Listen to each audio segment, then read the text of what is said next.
Bismillahirrahmanirrahim. Assalamualaikum warahmatullahi wabarakatuh. Perkenalkan, nama saya Muhammad Zakaria, PM 19630490 dari kelas 6D reguler pagi Banjarmasin. Sini saya akan menyampaikan presentasi dari mata kuliah manajemen perangkat lunak dengan judul manajemen lingkup proyek atau skop proyek. Kita langsung saja. Manajemen skop proyek adalah manajemen skop proyek meliputi proses mendefinisikan dan mengendalikan pekerjaan apa saja yang termasuk dalam proyek dan pekerjaan apa saja yang tidak termasuk dalam proyek. Manajemen proyek pada tahapan initiating. Pada tahapan initiating proyek, aktivitas utama pada manajemen skop proyek adalah inisiasi atau initiation.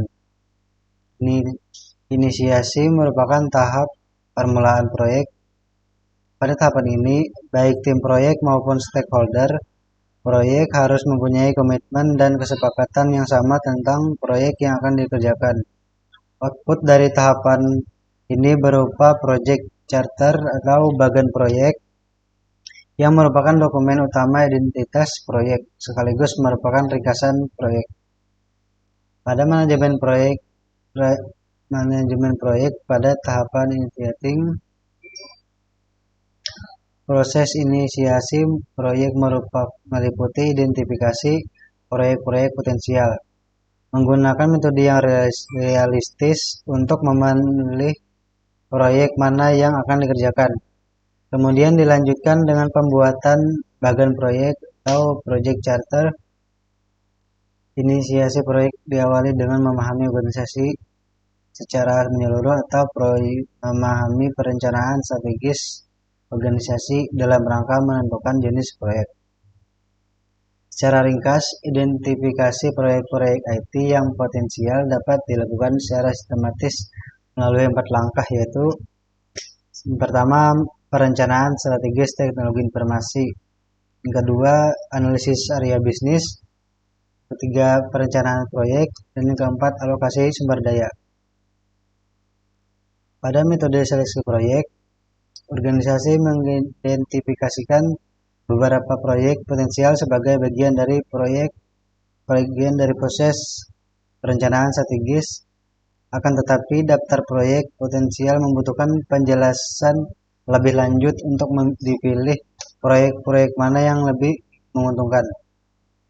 Terdapat beberapa metode yang dapat digunakan untuk menyeleksi proyek. Antara lain, yang pertama, fokus pada kebutuhan organisasi. Kedua, kategori proyek teknologi informasi. Ketiga, pengukuran proyek berdasarkan analisis nilai investasi proyek. Dan keempat, menggunakan model skor terbobot. Fokus pada kebutuhan proyek. Manajer senior harus dapat mempertemukan antara berbagai kebutuhan organisasi yang berbeda-beda dengan proyek apa yang akan dilaksanakan. Pemilihan proyek berbasis pada kebutuhan organisasi memiliki 3 kriteria penting. Pertama, kebutuhan atau need, yaitu kriteria pemilihan proyek berdasarkan pertimbangan kebutuhan organisasi. Yang kedua, pembiayaan atau funding, yaitu kriteria pemilihan proyek berdasarkan kemampuan pendanaan atau pembiayaan proyek. Dan yang ketiga, dukungan atau will, yaitu kriteria pemilihan proyek berdasarkan besarnya dukungan organisasi akan keberhasilan proyek. Dan kategorisasi proyek teknologi informasi. Metode lain yang dapat digunakan untuk seleksi proyek adalah metode kategori proyek berdasarkan penggerak atau pemicu proyek, apakah problem solving, opportunities, dan directive. Problem solving yaitu proyek teknologi informasi yang dilaksanakan dalam rangka untuk mengatasi masalah yang sedang terjadi dalam organisasi.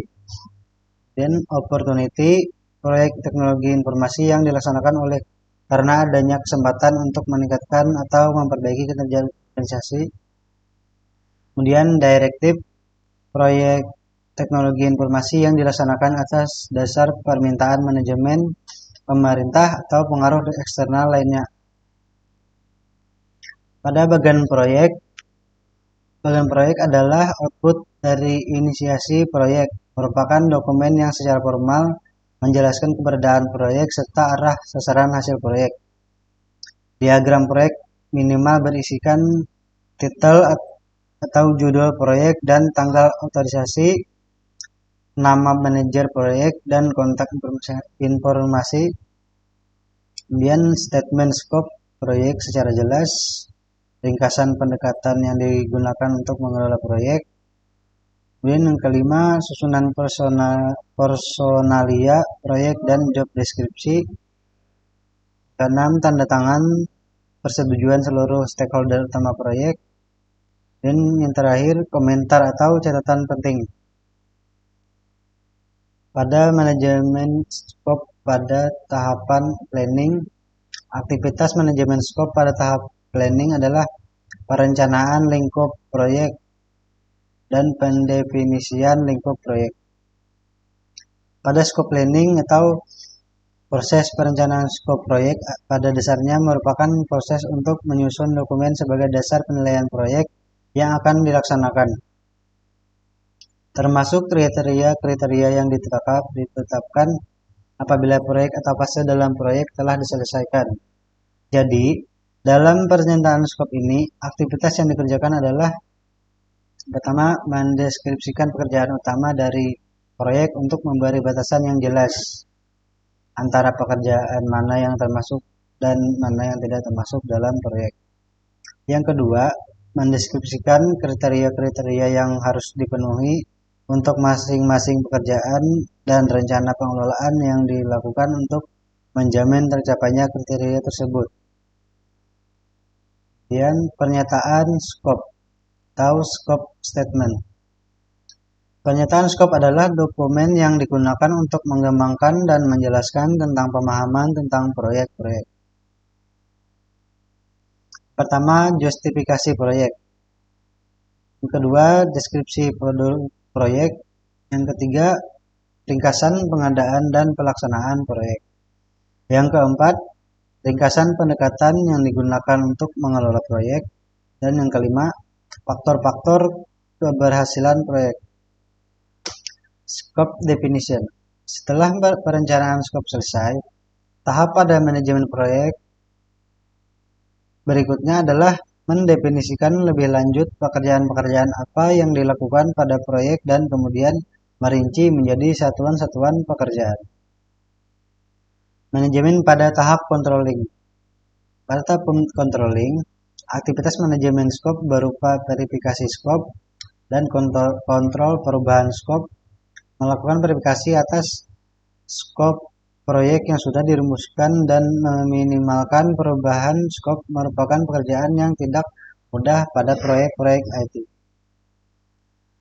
Verifikasi skop adalah aktivitas untuk memeriksa apakah skop proyek sudah sesuai dengan spesifikasi dan tujuan proyek. Sekian penyampaian presentasi dari saya. Wassalamualaikum warahmatullahi wabarakatuh.